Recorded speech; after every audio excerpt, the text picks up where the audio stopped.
ಮೃತರ ಪರವಾಗಿ ಆ ಮೃತರ ಮಕ್ಕಳು ಅಥವಾ ಇತರ ಯಾವುದೋ ಸಂಬಂಧಿಕರು ಇತರರು ಆ ಮೃತರ ಪರವಾಗಿ ಉಲೂಹಿಯತ್ ನೀಡಬಹುದೇ?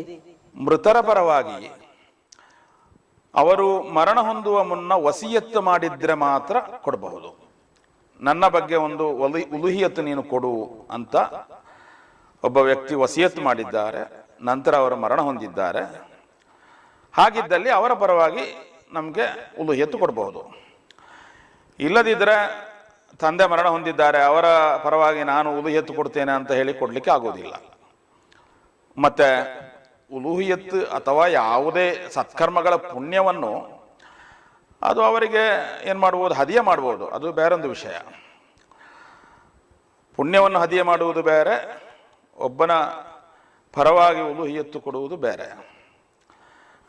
ಪುಣ್ಯವನ್ನು ಯಾವ ಸತ್ಕರ್ಮಗಳಿದ್ದರೂ ಕೂಡ ಅದರ ಪುಣ್ಯವನ್ನು ಹದಿಯ ಮಾಡಬಹುದು. ನಮಾಜ್ ಮಾಡಿದ ನಂತರ ಅಲ್ಲಾಹನಲ್ಲಿ ಪ್ರಾರ್ಥಿಸ್ಬೋದು, ಅಲ್ಲಾಹ್ ನಾನು ನಮಾಜ್ ಮಾಡಿದೆ, ಇದರ ಮಿಸಲ್ ಸವಾಬ್ ನನ್ನ ತಂದೆಯವರಿಗೆ ನೀನು ಕೊಡುವಂತ ಪ್ರಾರ್ಥಿಸ್ಬೋದು. ಅದು ಯಾವ ಕರ್ಮಗಳ ಇದನ್ನು ಕೂಡ ನಾವು ಏನು ಮಾಡ್ಬೋದು, ಹಾಗೆ ಈಸಾಲ್ ಸವಾಬ್ ಮಾಡಬಹುದು, ಹದಿಯ ಮಾಡಬಹುದು.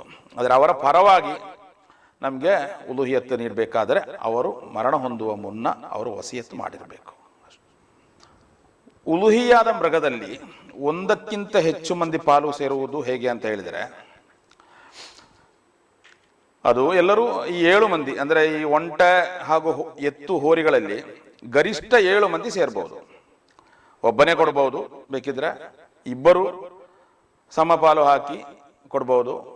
ಹಾಗೆ ಗರಿಷ್ಠ 7 ಮಂದಿಯ ತನಕ ಅವರು ಸ್ವಂತ ಹಣ ಕೊಟ್ಟು ಖರೀದಿಸಬೇಕು. ಹಾಗೆ ಪಾಲು ಸೇರುವುದಂತ ಹೇಳಿದರೆ ಹಾಗೆ. ಒಂದಕ್ಕಿಂತ ಹೆಚ್ಚಿದ್ರೂ ಕೂಡ ಅದು ಪ್ರತಿಯೊಂದು ಮೃಗದಲ್ಲಿ ಬೇರೆ ಬೇರೆ ಬೇರೆ ರೀತಿಯಲ್ಲಿ ಪಾಲು ಸೇರಬೇಕು.